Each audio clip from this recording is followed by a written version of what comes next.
Kabi, kisah teladan Nabi. Assalamualaikum. Yuk, dukung Kabi dengan menekan tombol subscribe. Bilal bin Rabah, penyeru adzan pertama. Bilal bin Rabah lebih dikenal sebagai Bilal bin Rabah Al-Habsyi. Hal ini karena Bilal berasal dari negeri Habasyah. Ayahnya bernama Rabah. Dia adalah seorang budak. Sedangkan ibunya bernama Hamamah. Dia juga seorang budak. Sehingga sejak lahir pun Bilal sudah menjadi seorang budak. Waktu itu keluarga Bilal menjadi budak dari Bani Abdu Ad-Dar. Hai Ibnu Saudah, ini pesanan dari tuanmu. Kau sekalian bawa saja. Baik, Paman. Ibnu Saudah adalah nama panggilan lain untuk Bilal yang memiliki arti putra dari wanita hitam. Bilal tidak pernah mengeluhkan panggilan itu. Dia menyadari bahwa dirinya hanyalah seorang budak. Suatu hari, majikan Bilal meninggal dunia.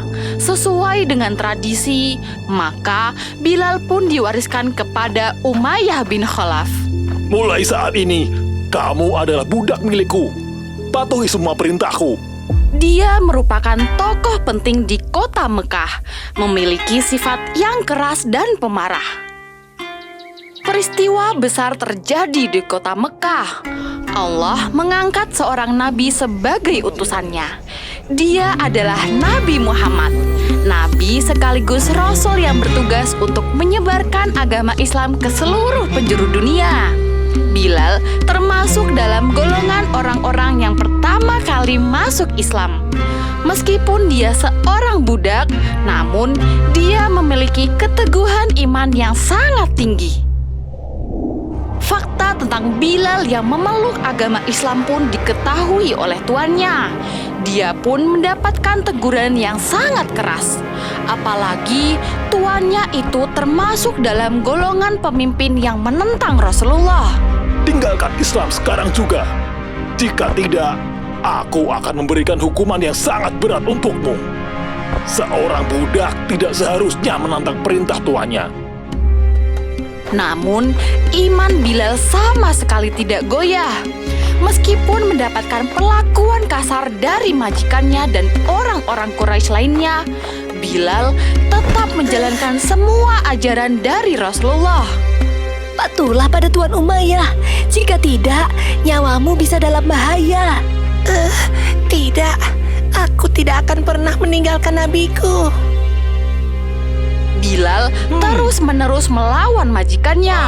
Hal ini membuat Umayyah marah besar. Seret Bilal ke padang pasir. Jemur dia di sana. Dan jangan ada yang memberi makan ataupun minum.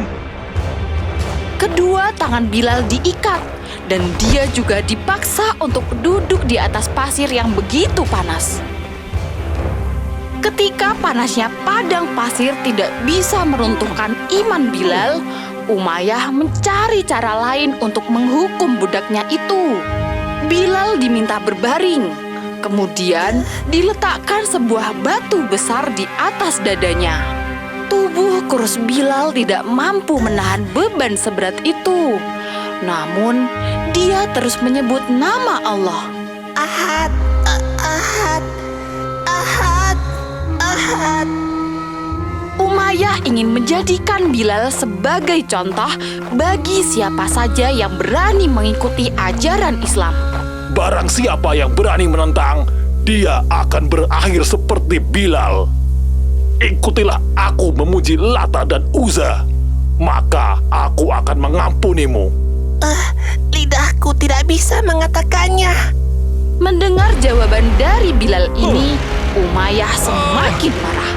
Dia pun menambah hukuman lagi untuk Bilal. Kejadian ini diketahui oleh Abu Bakar, sahabat Rasulullah. Beliau pun memutuskan untuk membeli Bilal dari Umayyah. Berapa harga yang kau tawarkan? Maka Umayyah pun memberikan harga jauh lebih mahal hanya untuk menyulitkan Abu Bakar saja. Namun Abu Bakar tetap bersedia membayarnya. Sebenarnya, kalau engkau menawar sampai 1 ukiah pun, maka aku tidak akan ragu untuk menjualnya. Seandainya engkau memberi tawaran sampai 100 ukiah pun, maka aku tidak akan ragu untuk membelinya. Abu Bakar menemui Rasulullah dan menyampaikan kabar bahwa dia telah membeli Bilal dari majikannya yang kejam. Rasulullah merasa senang dan bersedia untuk menanggung biayanya bersama. Aku telah memerdekakannya, wahai Rasulullah. Subhanallah, Bilal kini menjadi hamba yang merdeka dan dia pun menjadi sahabat Rasul yang sangat tekun. Tibalah masa di mana Rasulullah memerintahkan semua umatnya untuk hijrah ke kota Madinah. Mereka tidak mungkin lagi tinggal di kota Mekah. Kebencian kaum Quraisy sudah tidak bisa dibendung lagi. Mereka bahkan tidak segan-segan untuk menyakiti dan membunuh kaum muslim. Setelah sampai di Madinah, Bilal tinggal bersama dengan Abu Bakar. Pada masa-masa awal hijrah, wabah demam melanda. Sebagian orang termasuk Bilal terserang demam. Badannya panas tinggi dan tidak bisa bergerak sama sekali. Bilal tidak pernah mengeluh. Dan ketika demamnya sedikit reda, dia akan melantunkan syair ataupun nyanyian dengan suara yang jernih. Waktu terus berlalu, kehidupan di Madinah terasa damai. Bilal mencurahkan segenap perhatiannya untuk belajar tentang Islam dari Rasulullah. Dia mengikuti kemanapun Rasulullah pergi. Hari yang membahagiakan pun datang. Rasulullah telah berhasil menyelesaikan pembangunan Masjid Nabawi. Kini, umat muslim memiliki rumah untuk ibadah. Seiring berjalannya waktu, jumlah umat Islam pun semakin bertambah. Banyak di antara mereka yang rumahnya jauh dari masjid. Hal ini menimbulkan masalah baru. Mereka harus berkumpul di masjid lebih awal. Jika tidak, mereka akan kelewatan waktu sholat karena tidak ada penanda ataupun orang yang memberitahu. Beberapa sahabat kemudian mengusulkan untuk membuat penanda waktu sholat. Apakah kita pasang lonceng seperti umat Nasrani? Atau sebaiknya kita gunakan terompet seperti umat Yahudi? Suaranya lebih nyaring daripada lonceng. Beberapa hari kemudian, Abdullah bin Zaid datang menghadap Rasulullah. Aku bermimpi, ya Rasulullah, ada orang yang memintaku mengucapkan beberapa kalimat sebagai penanda datangnya waktu sholat. Mendengar cerita tersebut, Nabi Muhammad SAW lantas meminta untuk mengajari Bilal cara melafalkan kalimat tersebut. Kalimat tersebut dikenal dengan nama adzan, yang bunyinya, Allahu Akbar, Allahu Akbar, asyhadu alla ilaha illallah, asyhadu anna Muhammadar Rasulullah, hayya 'alas shalah, hayya 'alas shalah, hayya 'alal falah, hayya 'alal falah. Allahu Akbar, Allahu Akbar, la ilaha illallah. Orang yang pertama kali mengumandangkan adzan adalah Bilal bin Rabah. Sejak saat itu, adzan menjadi penanda masuknya waktu sholat. Bilal dipilih karena suaranya yang nyaring dan jernih. Dia juga memiliki kedisiplinan dan keberanian yang tinggi. Biasanya, selesai mengumandangkan adzan, Bilal akan menunggu di depan rumah Rasulullah. Dan ketika beliau keluar, Bilal segera mengumandangkan iqomah. Ketika Rasulullah berhasil menaklukkan kota Mekah, beliau meminta semua berhala dihancurkan. Dan ketika sudah tiba waktunya untuk sholat, beliau meminta Bilal lah yang mengumandangkan adzan. Bilal pun naik ke atap Ka'bah.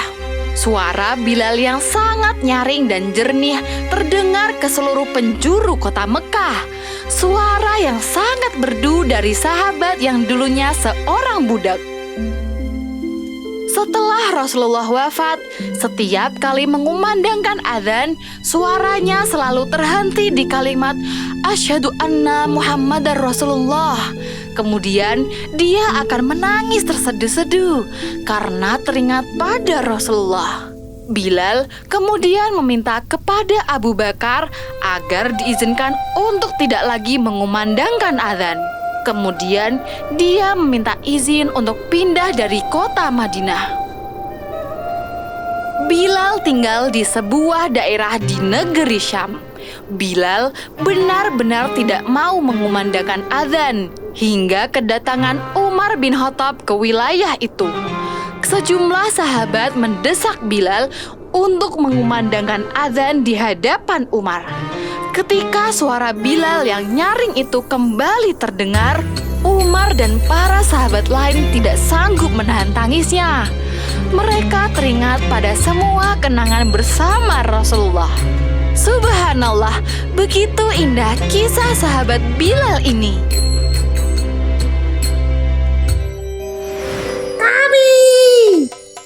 Kabi punya banyak sekali aktivitas.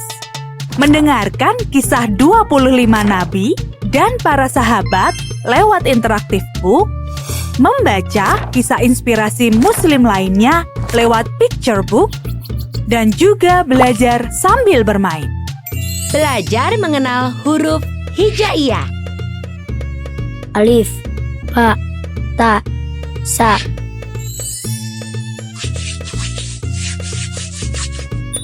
Rubah. Sa. Rubah.